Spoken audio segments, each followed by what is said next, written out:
సిరా ఇంకిపోతుంది, చెట్ల కొమ్మలన్నీ పెన్స్ కలాలు అరిగిపోతాయి, ఆకాశం అంతా కాగితము అరిగిపోతుంది, తరిగిపోతుంది. కానీ దేవుని గురించిన ఇంట్రొడక్షన్, జస్ట్ పరిచయ వాక్యాలు మాత్రమే ఉంటాయి. ఎందుకంటే దేవుని ప్రేమ శాశ్వతమైనది. చెప్పలతో దేవునికి స్తోత్రములు చెల్లిద్దాం.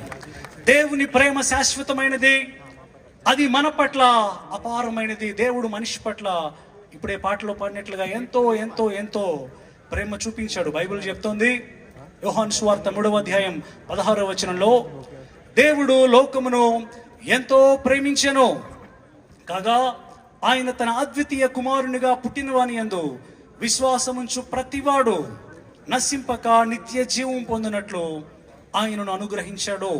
అంటే దేవుడు మానవులను ఎంతగానో ప్రేమిస్తున్నాడు, మానవుల కోసం తన కుమారుని ఇచ్చాడు. ఆ కుమారుడు